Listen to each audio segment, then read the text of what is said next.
اور ساتھ وہ لوگ جن کی زندگیوں میں چیلنجز بہت زیادہ ہیں. آپ نے الحمدللہ بہت خوبصورتی سے قرآن کے تعلق پہ بات کی, قرآن ہم سے کیا ڈیمانڈ کرتا ہے اس پہ بات کی, لیکن بہت معاشرے میں ایسے لوگ ملتے ہیں جن کی زندگی میں بہت چیلنجز ہیں. اب چیلنجز کسی بھی حوالے سے ہو سکتے ہیں, انسان اولاد سے, مال سے, صحت سے, کسی چیز سے بھی آزمایا جاتا ہے.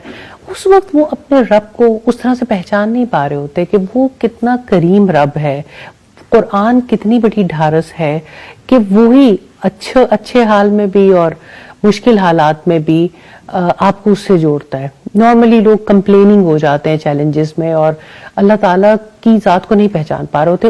اس طرح کے لوگوں کے لیے آپ کی کیا ایڈوائس ہے؟ جزاک اللہ خیر فائزہ.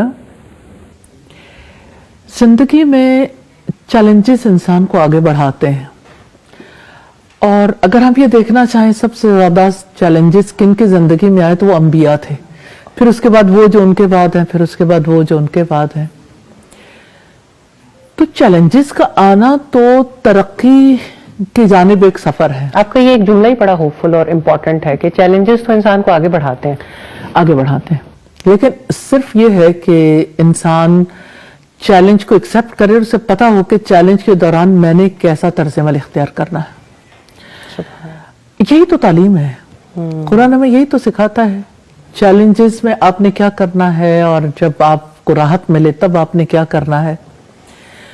تو لائف کے جو چیلنجز ہیں ان کے بارے میں پہلے تو اللہ سبحانہ تعالیٰ کی حکمت پر اور اللہ تعالیٰ کے فیصلوں پر, اس کی تقدیر پر یقین رکھنا بہت ضروری ہے کہ اس کا کوئی کام حکمت سے خالی نہیں ہے. اور اللہ تعالیٰ نے ہی یہ طریقہ کار رکھا ہے, وَلَنَبْلُوَنَّكُمْ بِشَيْءٍ مِّنَ الْخَوْفِ وَالْجُوعِ وَنَقْصٍ مِّنَ الْأَمْوَالِ وَالْأَنفُسِ وَالثَّمَرَاتِ وَبَشِّرِ الصَّابِرِينَ الَّذِينَ إِذَا أَصَابَتْهُم مُّصِیبَةٌ قَالُوا إِنَّا لِلَّهِ وَإِنَّا إِلَیْهِ رَاجِعُونَ. ہم ضرور تمہیں آزمائیں گے خوف سے, بھوک سے, مالوں جانوں اور پھلوں کے نقصان سے, اور خوشخبری دے دے صبر کرنے والوں کو. جب ان پر مصیبت آتی ہے تو وہ کہتے ہیں بے شک ہم اللہ کے ہیں اور ہم اللہ تعالیٰ کی طرف لوٹنے والے.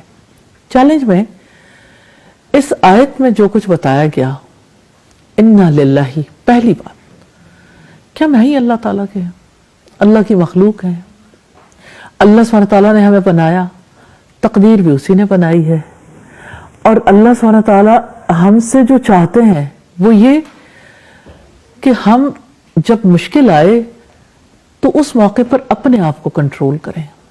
اندر سے جو وسوسے اٹھتے ہیں, انگزائٹی, پریشرز, سٹریس, اس کا علاج ہے کنٹرول. اور یہ قرآن سکھاتا ہے, قرآن سکھاتا ہے. کیونکہ جب کسی کو مشکل میں ملو اور بار بار اس کو یہ سمجھانے کی کوشش کرو کہ ترتیب اللہ تعالیٰ نے بتانی ہے, ہم آپ کے لیے کنٹرول ہو نہیں سکتا نا جب تک یقین نہ ہو. اور یقین علم کے بعد آتا ہے. یقین جو ہے نا وہ علم کے ساتھ ڈائریکٹلی کنیکٹڈ ہے. سبحان اللہ.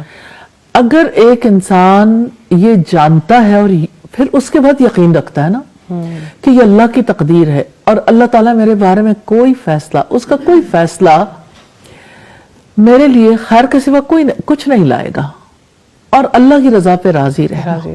اور کتنی بڑی بات ہے, وَرِضْوَانٌ مِّنَ اللَّهِ اکبر.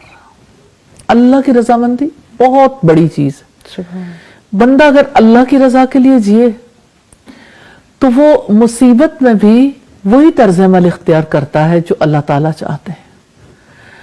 اب یہ دیکھیے کہ چیلنج کے دوران دوسری بات جو انسان کو فائدہ دیتی ہے, وَإِنَّا إِلَيْهِ رَاجِعُونَ, بے شک ہم اس کی طرف لوٹنے والے ہیں. تو دنیا میں بھی اسی کی طرف لوٹنا چاہیے نا جس کی طرف لوٹ کے جانا ہے. بے شک. We are accountable. بے شک.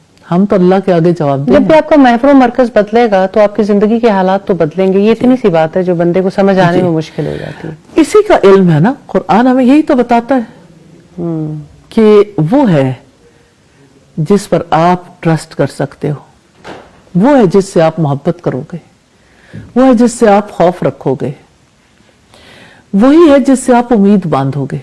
تو